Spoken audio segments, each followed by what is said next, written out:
So last na lang yung dalawa. Then i-review natin to ngayon.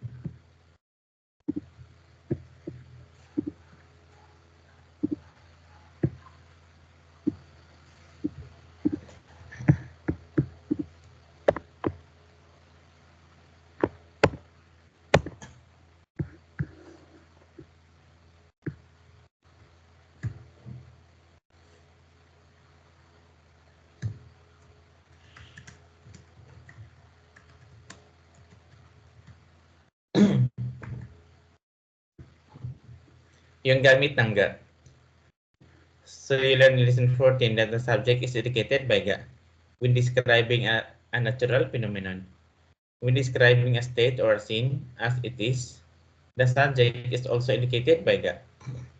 Ito, describing a state or a scene. No? Maliban din sa gamit ng ga na nasa lesson 14, ito din yung isang punto kung kailan mo gagamit yung ga. So for example, sa adjective,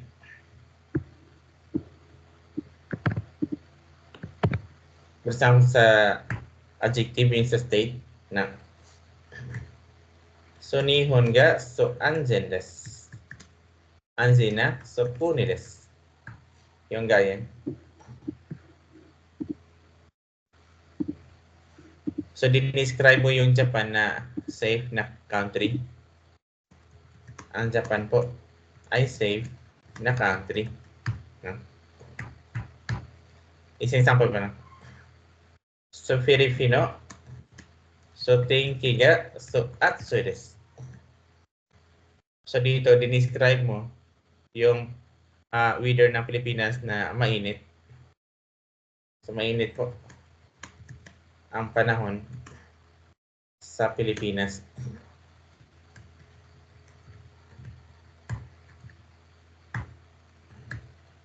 Isa example no. Yan sa cinnamon. Si Mr. Tanaka po ay guwapo for sa student. So Tanaka-sangga, pag nakawa siya, so topic. Pag nakaga siya, so subject. No? Pinagkaiba ng dalawa. Kasi pwede itong iwa eh. Kaya lang, si Mr. Tanaka topic. Pag nakaga siya, so subject si Mr. Tanaka. So Tanaka-sangwa, so handsome muna. So gaku desu. So last example dun sa yun nakikita. Malinis po ang room ko. So watashi no so hiya ga so kirei desu. So yun lang naman ibig sabihin ng dito. Yung saga adjective. Dinescribe mo yung kwarto na malinis. Dinescribe mo si Mr. Tanaka na gwapo. Describing lang. Dinescribe mo yung panahon ng Pilipinas na mainit. So dinescribe mo yung Japan na safe no? Na country. So ganun na. Dinescribe mo yung auto na na mahina yung volume, no? O dinescribe mo yung dinky na become brighter pa. So yun yung sa adjective. Yung sa verb naman na nakaga pa rin. Ito rin sa verb. Ay, dahil.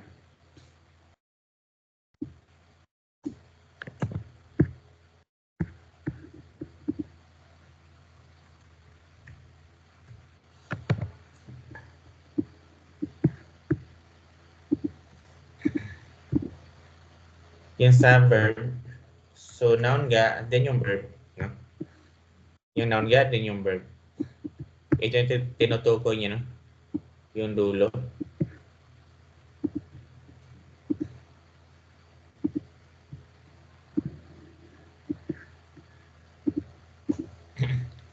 So, example na sa Jugubang. Kunubutan o soto kipuga dimas. Lalabas daw yung ticket. Pag pipindutin niya itong button na ito. So ano to eh, yung sa verb. Ganun din no.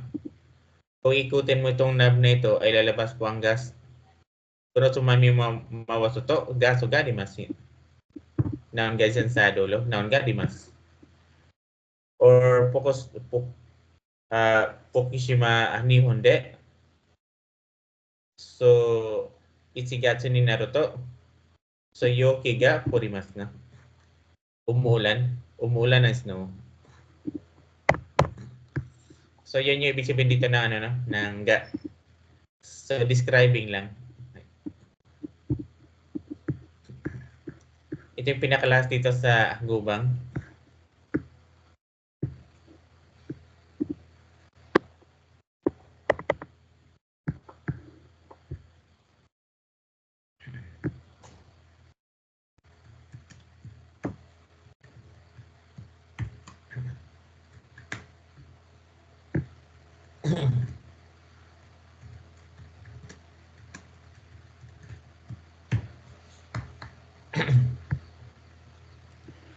So the particle O is used to denote the place where a person or thing passes.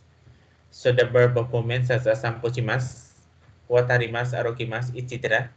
are used in this pattern. Ibig pala sabihin na ano, samposhimasu.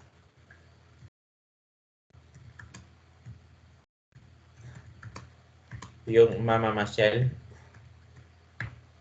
Yung watarimasu. So tatawid. No? Yung arokimasu. So ano, maglalakad. Unahin natin yung samposhimasu. So O daw yung gagamitin mo. So O is used to denote the place where a person or thing passes. Ito, mamamasyal eh. So ito kasi yung dati. Nakaganyan siya dati. Sa list 7 natin, nakaganyan. Noun, then yung verb. For example, maglalaro ako sa park. So, kuwen des, asobimasu. Ito yung dati, no? Nakade siya. Maglalaro ako sa park. Pero pag nakaganyan, mamamasyal ako sa park. So, hindi na yun. Nakaganito na. So, kuwen no, samposhimasu. Bakit nagiging ano? Bakit nagiging O yung de? Yun sa part na to. No? Kasi yung mamamasyal, no? Kasi yung mamamasyal, no? Pasok siya dito sa salita nin. So denote the place where a person or a thing passes. So the verb of movement. So yung samposhimasu kasi verb of movement. Yung ano, yung dadaan ka where a person or a thing passes. Sabi siya mamamasyal ka, maglalakad ka eh. No? Dadaanan mo yung ano.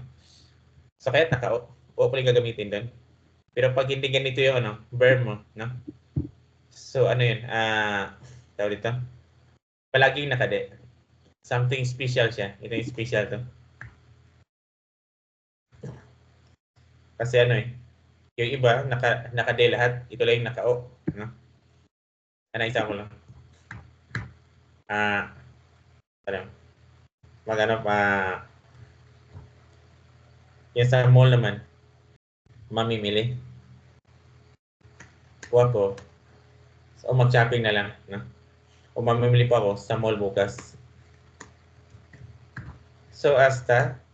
So moro de. So kaimuno shimasu. Nakade. Ito lang yung na iba. Mamamasyal. No?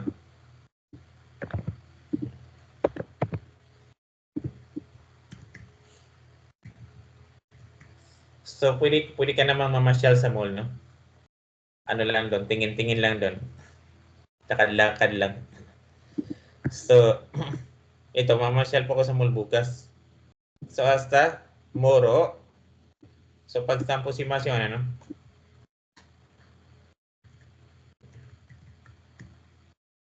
Pag samposimas yung verb, palaging oo yung ano, yung particle doon. So lahat ng kung saan ka mamamasyal, no? Kung saang lugar man yan, no?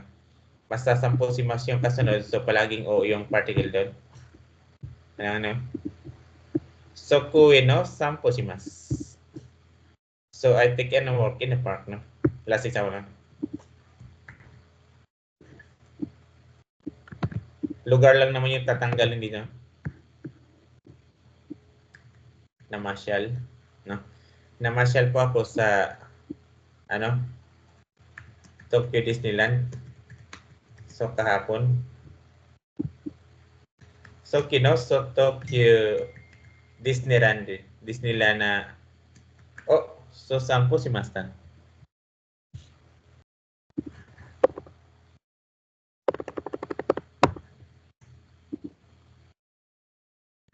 So Tokyo Disneyland oh, sampo si Master.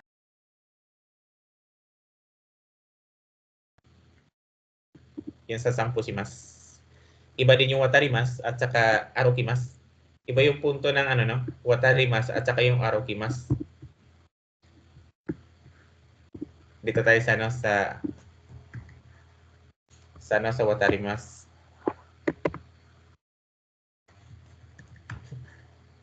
At saka Arukimas.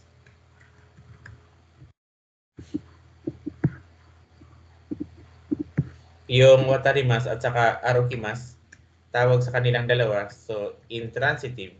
No? Intransitive verb. So, pag intransitive, no? So, nakani, o nakade, yung particle. Walang o. Sala.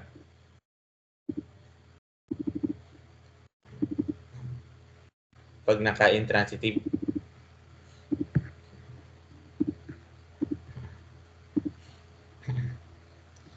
So, nakaga, pag naka-intransitive. Pag naka-transitive, oo yun. No? Bakit dito naka-intransitive pero o pa rin yung ano? O pa rin yung particle. No? Yung ano ng Watarimas pala at saka Arukimas, tawag sa kanilang dalawa. So, intransitive verb. Pag naka-intransitive, no, palaging ga yun eh. Mostly ga yung ginagamit na particle. No? Sa pinakababa eh. Wala kang makikita ano dito. Ga lahat. Pag yung verb naman is naka-transitive, so o. Mostly o, yung ginagamit. No? Sampulan natin ng ano, no? Isa. Ano? So, dua ga si Marimasta. Ito, ano talaga to? Transitive talaga to. So, dua ga si Marimasta.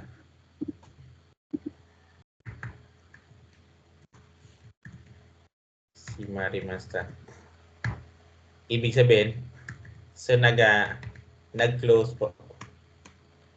So, ang pinto. So, walang door. No? So, walang door, no? Yung sa ano?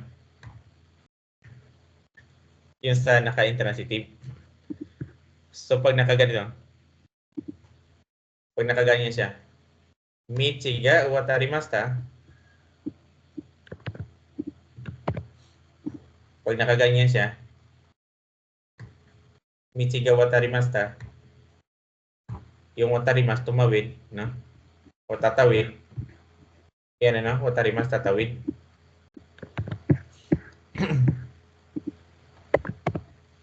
So, tumawid po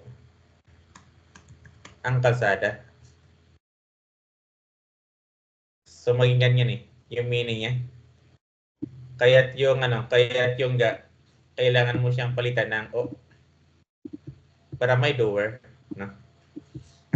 So, pag naka-o siya, so meron siyang door, may tao.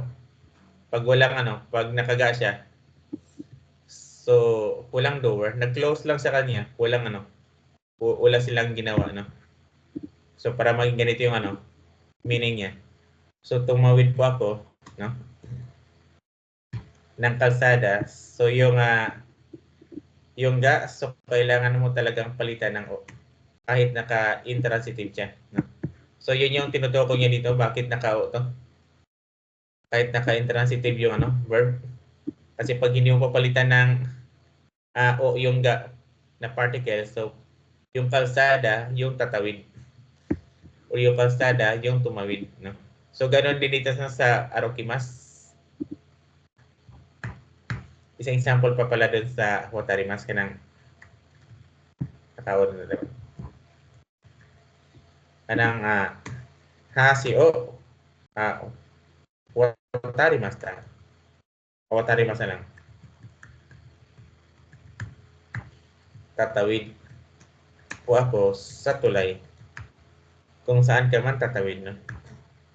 Yung sa naman, sa arokimas, maglalakad.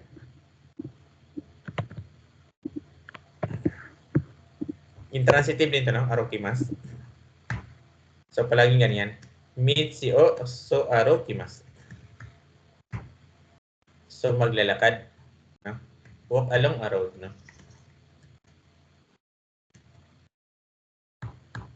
Pag nakaga siya, so walang door. Pag nakaganyan siya, no? So, maglalakad po. Ang kalsada. So, wala namang kalsada na naglalakad eh. Kaya kailangan mong palitan yung ga ng o. No? Yan sa part na to. Naka-o yun eh. So, michi o so arokimas. So, no? Naka-o siya. Hindi siya ga. Kasi may door. May maglalakad, no? Walk along a road. So, yun lang naman yun, no? Tinutukoy dito sa part na to. Para siyang something special. Kasi lahat nakaga or nakani, yung iba nakani, yung iba nakade. Wala kang makikitang o. Maliban lang dito sa sa special na to. Something special siya, no? Sila lang yung naiba. So, yun yung din pinakalas nito sa 23. Send ko lang dito, no? I-review natin to para klaro lang. Kahit 15 minutes lang.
So, dito sa 1, so babaguhin mo lang yung verb na naka-dictionary form kasi to yung kasunod niya. No?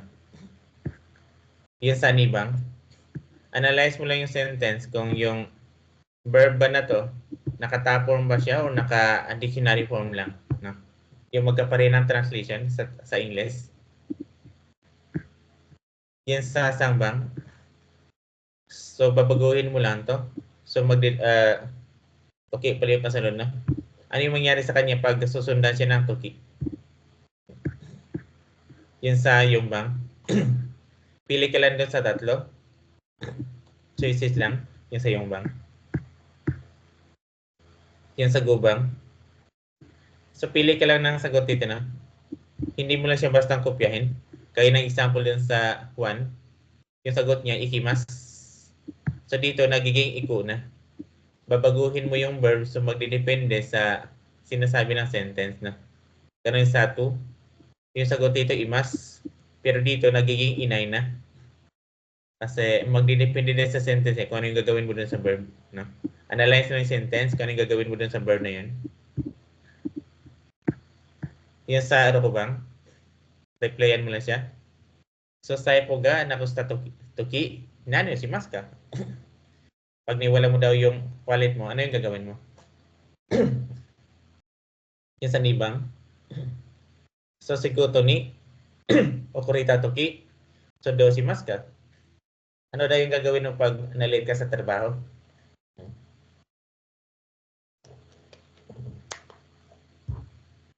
Yung sasambang.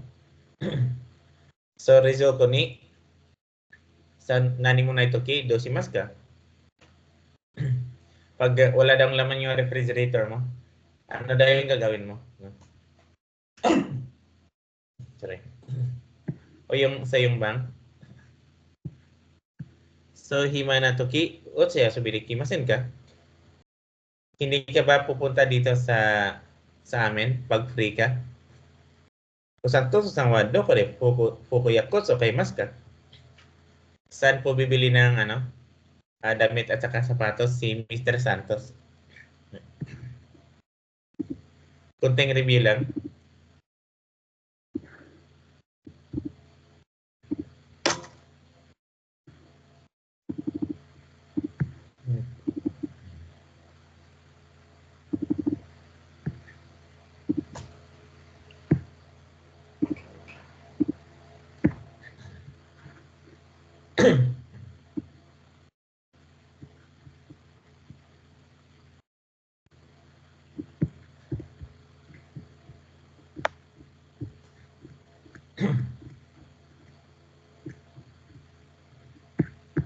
So, unahin lang siguro natin yun, no? Yun sa magkapareho ng translation.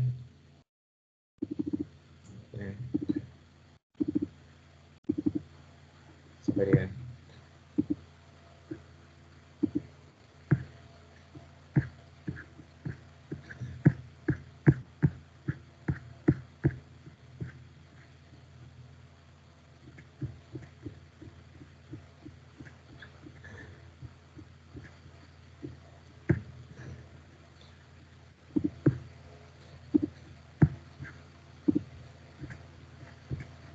So, ito na. Sa 2, unahin lang natin to. Yung magkapareho ng translation.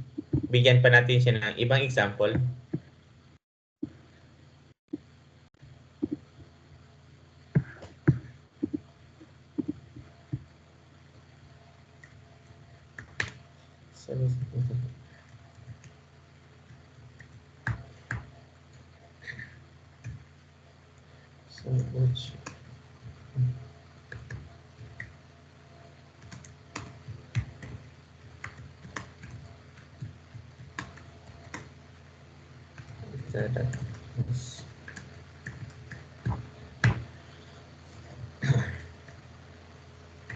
So, karirin.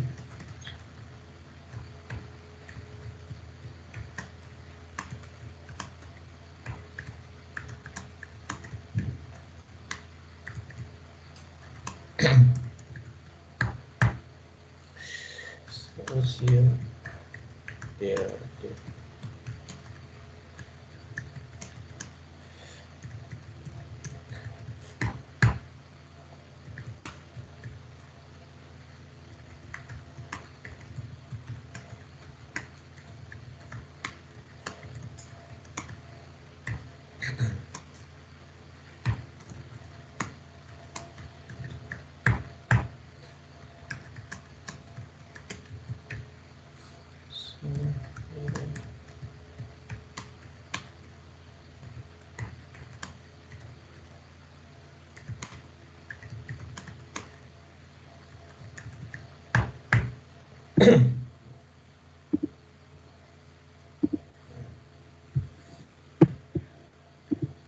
Lang isa.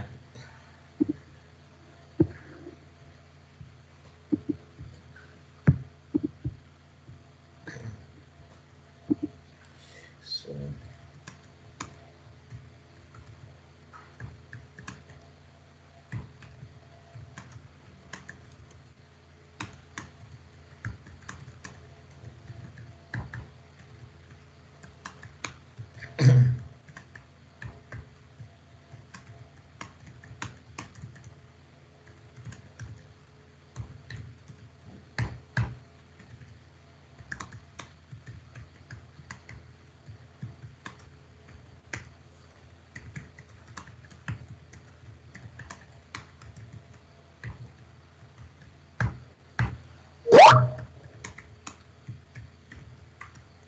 May tanong ba dito? Imoto.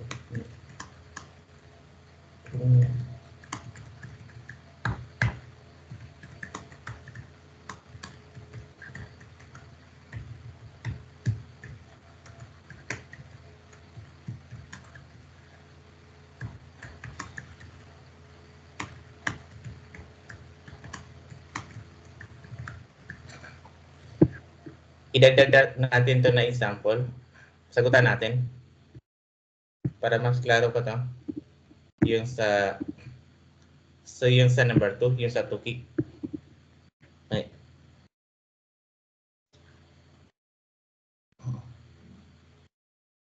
Sentence kung paano nagiging inay siya, no? Ito. So balikan natin yung ano, no? Sana.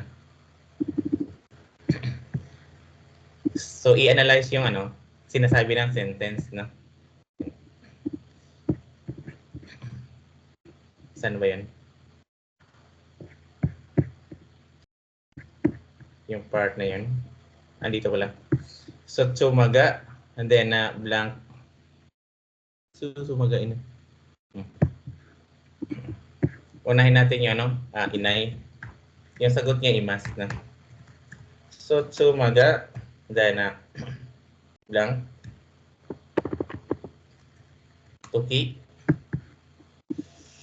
So risuturande, so kojishimasu. No? Risuturande, so kojishimasu. So sa restaurant, po ako kumakain, no? Kasi walang nagluluto eh. sa restaurant po ako kumakain. Kung wala po ang asawa ko, inay, no? Kasi walang nagluluto. Kaya sa restaurant na lang siya kumakain. Sumaga inay yung ano, pag wala yung asawa niya, nakain na yun. Yung imas maging negative. Kasi pag yung ilagay mo dito, iri.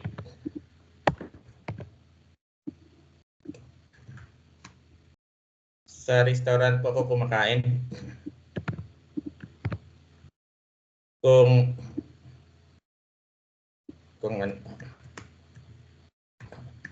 andito po ang asawa ko. So mali to, no? Mali yung iro doon. Bakit mali? For example, yung asawa mo, andyan palagi araw-araw, isang buwan. So, for example, yung asawa mo, no? Andyan palagi, isang buwan, magkasama kayo, no? Ibig sabihin sa restaurant ka kumakain isang buwan kasi kumakain ka na, ano? Sa restaurant po kumakain kung andito po ang asawa ko. For example, yung asawa mo andyan palagi, isang taon. Ibig sabihin sa restaurant ka kumakain isang taon. So, yung ano dito, sagutin nakainay. Sa restaurant po kumakain kung wala po ang asawa ko. Bakit? Kasi walang nagluluto. Hindi siya marunong magluto. At sa restaurant na lang siya kumakain, no? Mali yung ano no, ganito. So, ganun din sa isa. So, kay Muno ni ikutoki kada o motekimasu.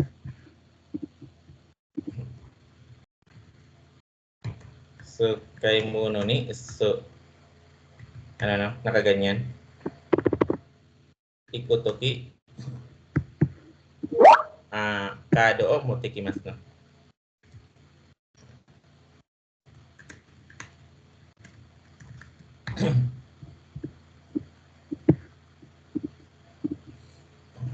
Yung sagot dito is yung ikimas.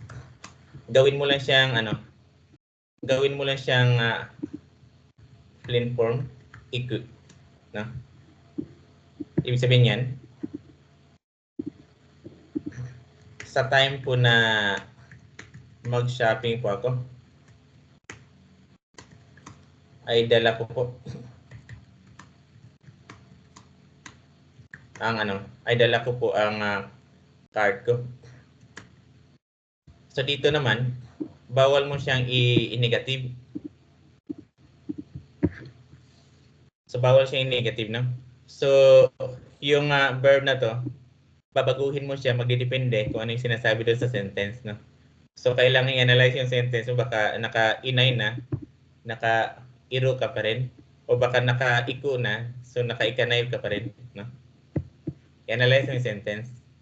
Ay, mas. Isa-isa.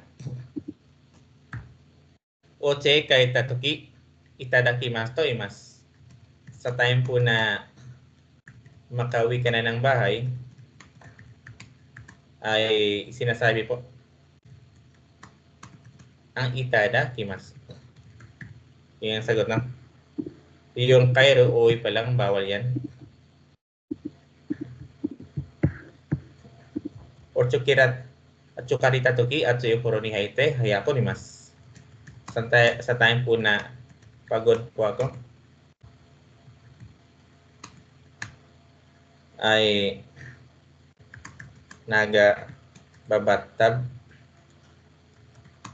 po ako at maagang, so natutulog. Chukarita, no?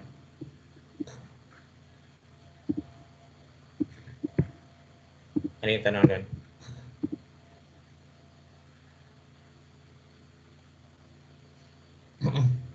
So mali yan sa yung sa translation, dito pa nga, malilito ka nga dito, kasi magkaparin ng translation. Sa nga pala, sa translator, ano ilalabas pag naka siya? So ni hune, so kairu toki, so kabang o, so kaimasta. I bought a bag when I went back to Japan. So, gano'n din eh. Pag nakakaita, when I returned to Japan, I bought a bag. Pag naka-kairi.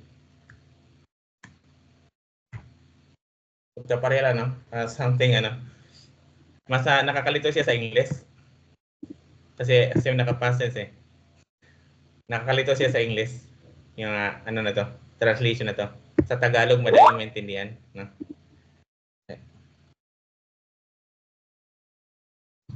Mas okay siya pag Tagalog. Mas klaro. Sa English medyo medyo malawi yung English, yung magkapareha ng translation. Galing sa Google Translate, no? Kaya mas no? So, Chio, so, nung time na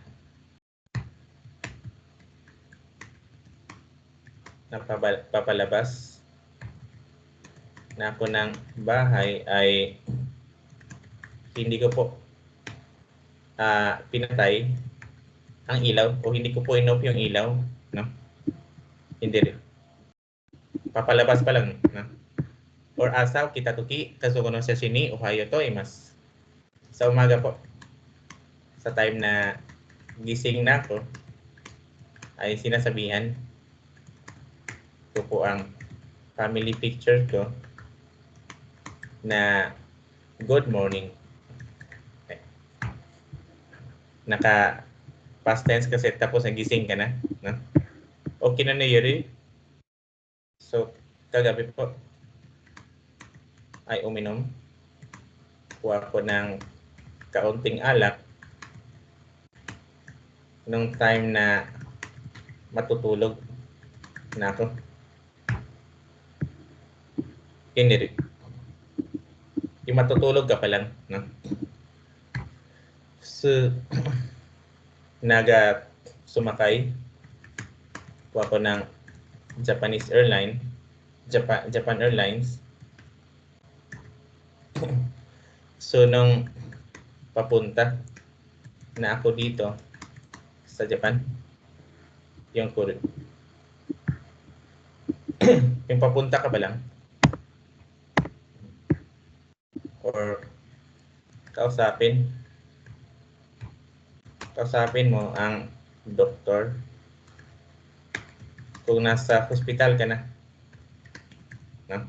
Naka past tense, pag andun ka na, tapos na. So, huwag mong kalimutan, no? Ang card mo sa time na pupunta ka sa hospital, no? Naka-iko naman to. Okay. Kasi yung dalawa. Connect sa bibigyan ko po ng pasalubong ang younger sister ko kung makakawin ako sa bansa ko, no?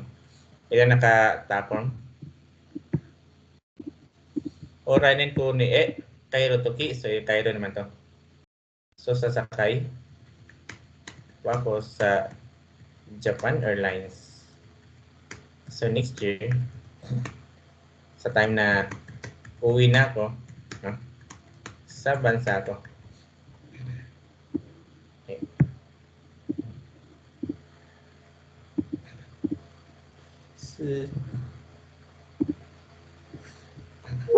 Ano na to? Dagdag example lang to. Ito sa Toki.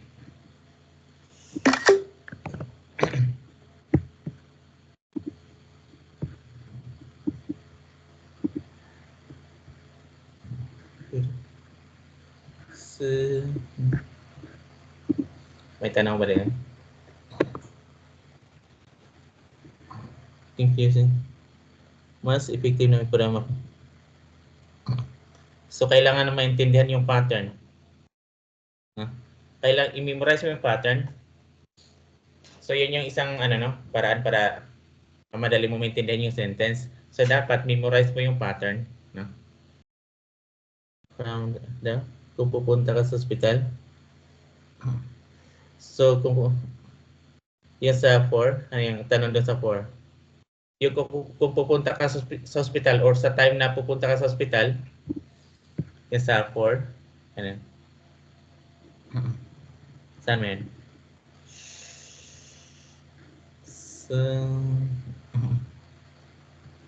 Saan mo yan?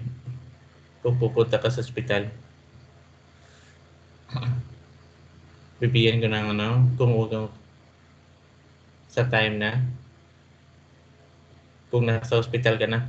Yung salitang kung dito, no? Kung sa time na nasa hospital ka na. Sa time na nasa hospital ka na. So, sa Tagalog kasi sa yung ibig kong sabihin dito ng kung, no? Yung time, yung when, yung sa time na nasa hospital ka na, no? So, diba tapos yung fourth from wala nang tanong doon, yun lang. Yun ba yung tinutukoy yung kung doon?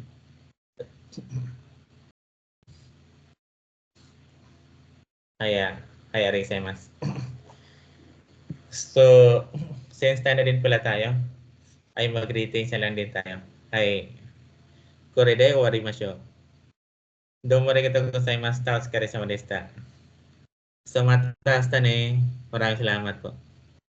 So, ingat po. Bye-bye po. Madas. Mata-san.